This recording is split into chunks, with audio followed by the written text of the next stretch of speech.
Hello, I am here to give my musings off for the week, but I just want to be real with you all. It's 3:15 in the morning my time, and I haven't slept all night because I am so distressed about what's happening. And so I just decided I would get up and share my thoughts on this week's Parsha. And I can't do that really without talking about what's happening in the world around us. So everything I'm going to say is probably known to all of you, but I just think it's really important to name what's happening. So right now in Gaza, bombs are dropping, and there's been a ground incursion. And so Palestinians in Gaza, who had finally just started returning to the rubble of their homes in the middle of Ramadan, the holiest time of the year, are now back on the road fleeing again, grabbing whatever they can. Many, many people have been slaughtered and killed, and during this last bombing and incursion, over 400 people on the very first night were killed, and over 130 of those were children. And of course, in the West Bank, the theft of land and the incursions and attacks and ethnic cleansing continue there as well. And on the streets of Israel, where people are rising up and protesting, they are also being attacked by the police. And Netanyahu is doing this all to save himself so that his government won't fall and he won't be able to be tried and he can avoid going to prison. On the very day that they started the bombing again, he was supposed to appear in court on his case. They call it Qatar Gate, for some of the allegations relating to funding money from Qatar to him, or him to Qatar. And he is literally slaughtering people so he does not have to face the prosecution in the court and losing the government. And he was supposed to appear in court, and the prosecutor extended it because of the most recent bombing and incursion. And so that's happening there. And we can whiplash ourselves around and turn around to see what's happening here in the United States as Trump is escalating war in the Middle East by attacking the Hutus in Yemen, killing hundreds of Yemenites, because they said they were going to blockade Israeli ships because Israel had cut off all aid into Gaza in the last 2 weeks of the ceasefire. And he's threatening Iran. And of course, he's deporting, or I should say, abducting and disappearing hundreds of people, some of the names we know, and some of whom names we don't know. Some names we don't know because they're protecting them. On Democracy Now! Today, I heard the story of a gay man who was waiting for his asylum hearing. He had a court date. He was fled Venezuela, and now he's been abducted and disappeared into a massive prison in El Salvador, a very dangerous, violent place, along with hundreds of others, many of whom have never been charged and never been convicted, some of whom don't have deportation orders pending at all and been waiting court dates.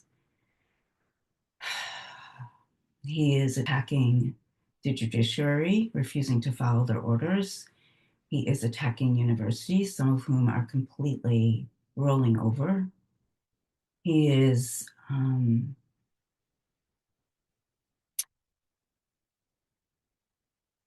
attacking all of us and all of our civil liberties. And it's unfolding at a pace that is shocking and horrifying and mind boggling, and at times terrifying. And the Democratic Party is rolling over and playing dead. Elenu, it's upon us. We may not be able to complete the work. We may not be able to do all the work. And yet, it's upon us to do what we can. So I know these are terrifying, mind boggling, head spinning, heartbreaking, heart shattering times. And just know you're not alone. We're in it together. In this week's Parsha, Moses is back down from the mountain after having gotten the second tablets and brought them down to the people. And he's repeating to the people and telling the Israelites what they need to do to build the tabernacle. And so he's repeating what God told Moses. God told Moses to tell the people to bring offerings from your heart for the tabernacle. And that then the wise-hearted ones are going to build this sanctuary, this beautiful sanctuary from the gifts from people's hearts. And the people give so much from their hearts that the artists and artisans and craft people have more than they need. And they tell Moses to tell the people to stop bringing their gifts because they have more than they need. They don't only have enough, they have extra. People's hearts are stirred, it says, to make offerings, to build a holy place for the divine to dwell.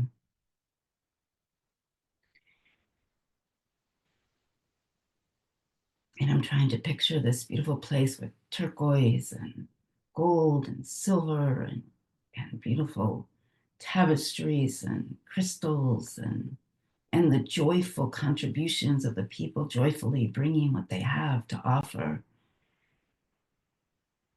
And I'm thinking about this moment, of course, because here we are in this moment. We're not actually in that moment. We're in this moment. And I'm thinking about all the ways that people are contributing and bringing their gifts and their talents to stand up to fascism, to stand up against war and violence and hatred, to give their resources, financial, creativity, time, energy, to do what they can to support people in desperate need, to show up for one another. Those of you who show up at Beit Tikkun with your resources and time and money to help build a holy sanctuary for us to be together, and to take your time outside of your time with Beit Tikkun and bring that loving, wise-hearted person that you are, your wise gifts, your crafts and talents, to bring your gifts from your heart in your activism, in your contributions, and in your showing up for others. So outside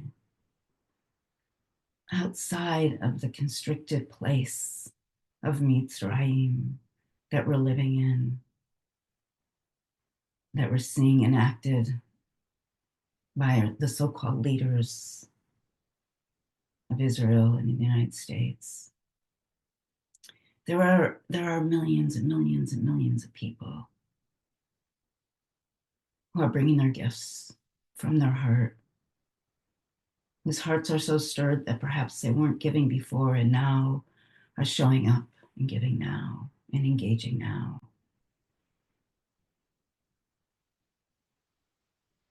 And they're helping to build a holy sanctuary for the divine to dwell, the divine within each of us and the divine beyond all of us. This divine is in search of us, and we are trying to show up. I know it's hard.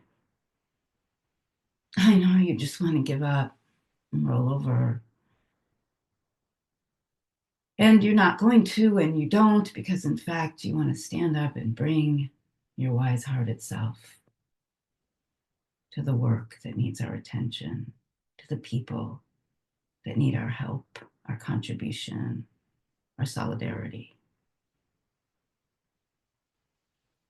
Because none of us are free until all of us are free, and none of us are safe unless all of us are safe. Thank you for what you do. Thank you for your tears, for your rage, for your actions, for your gifts, for your energy and time. We hold each other in our hearts with tenderness and love. Remember, you're not alone. We're in this together. Wishing us all moments of sweetness and peace on Shabbat, visions of Olam Haba, the world to come, the world that we're yearning for. We can build it together. Shabbat Shalom.